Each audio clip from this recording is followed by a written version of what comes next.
Test, test, test. So yeah, looks like I'm good. Okay. I'm Phil Wyman, and this is the Wild Theology podcast, where the world, the humans in it, and God are all wilder than we've been told. That's your intro. So you'll get philosophy and theology and crazy stories that come from 30 years of pastoring, Boring. 20 years of festival work, Whatever. and the mud and blood of wrestling with the living in spaces. Angel Spirit of Trail. Trying to sound interesting, are we? Yeah, you think you got something to say? Yes. Yeah, that's the problem, dimwit. Look, I'm a lot smarter than you think. Yeah, you tightened your shoes this morning. Whatever. We're Phil Wyman, and this is Wild Theology, where you get to argue with your own ideas. And lose. That's the point.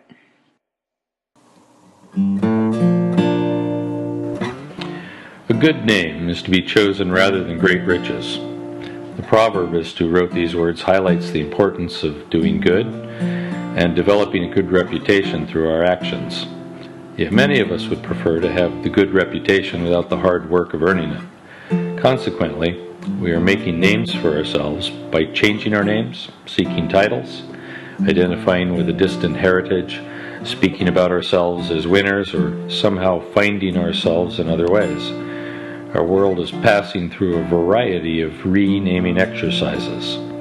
In this short series entitled The One Who Names Himself, we consider the social ramifications of this movement to rename ourselves. This is The One Who Names Himself, Part 2, and in this episode we're going to look at the subject of titles as names. Titles are evidence of respect in most cultures and subcultures. In my carnivalesque thinking, titles are often targets for satire. Yet in a world enamored with titles, the title pastor is ritually attached to my name. Eastern Massachusetts is particularly fond of formality in greetings, and this grates against my Southern California casual insensibilities. People ask me how I prefer to be greeted. I tell them that Phil is just fine, and in fact, if they want to call me dude, that's cool too. All too often, this can't be reconciled with their culturally developed need to pay respect to my position as the pastor of a church, and so a few titles are pro-offered by the inquirer. Reverend? Father? Minister? I eventually relent and offer pastor as an alternative, and I attach it to my first name instead of my last name. Some degree of relief passes across their faces, and I am forever Pastor Phil.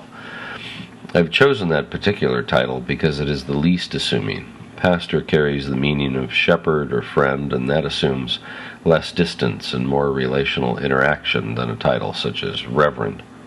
Although it has become a catch-all title within the evangelical world and carries such a broad definition that it has little actual meaning, except that it suggests that I must mean something important to somebody somewhere. As a pastor, I regularly work with people who love titles. They call themselves apostle, prophet, evangelist, pastor, doctor, reverend, your holiness, and a host of other titles earned and unearned. People working with me in the church will occasionally desire a title to go with their volunteer labors, whether the labors are many or few, temporary or ongoing.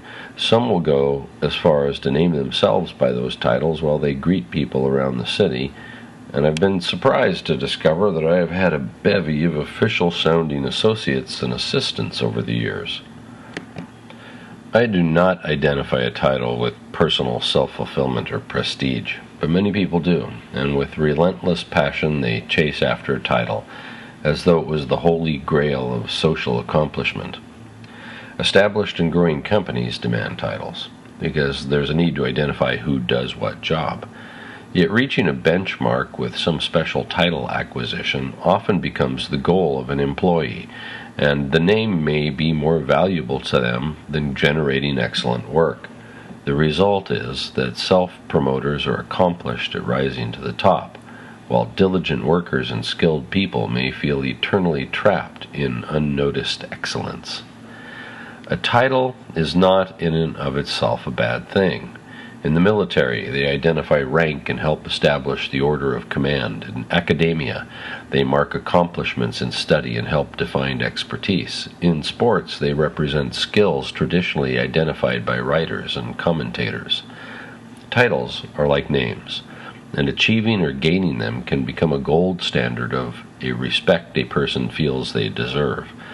This often finds its extreme expressions in the subcultures of hip-hop music, sports, academia, entrepreneurship, and exclusive sects of religion. Names and titles like Notorious B.I.G., Marvelous Marvin Hagler, who had his name legally changed to Marvelous, or Your Eminence the Most Reverend Archbishop, are monikers adopted by people or given to them, and this represents only a smattering of the names and titles bombarding us daily. We have grown up with titles and special names all around us. Titles shine in lights. They are etched into tiles on desks and doors.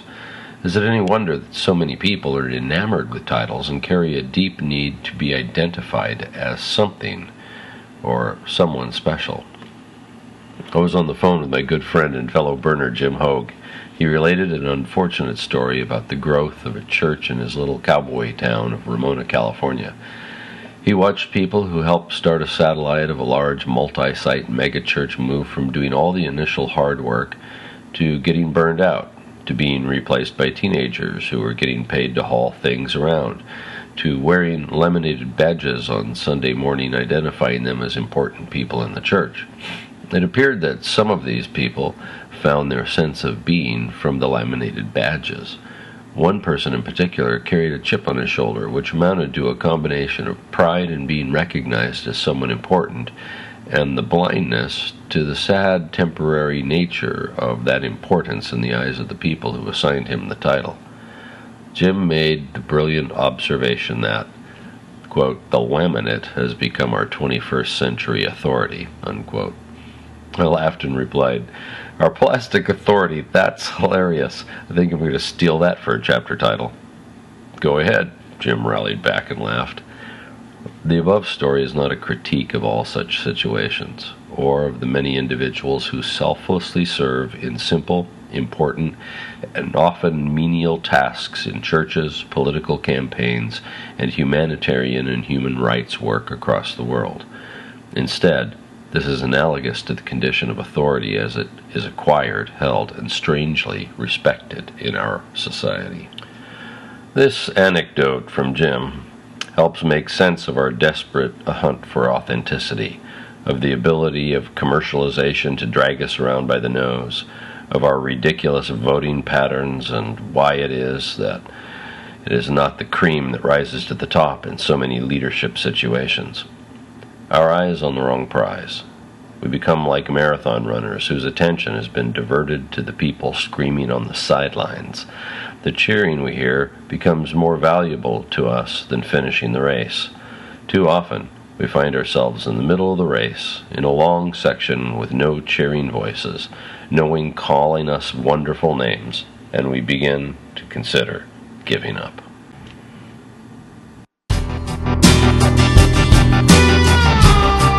This is the Wild Theology Podcast, brought to you on the road, this time in Dayton, Texas, at the home of Joy and Paul Burwell. I bet they can barely put up with you. Yeah. I don't imagine they could put up with you either. Everybody needs a good conscience. You call yourself a good conscience, do you? Oh, yeah. Yeah, well, this is brought to you by me. You hear my finger picking in the middle, which was done on my iPhone. And we'll be back. Is that a threat? Of course, it's a threat.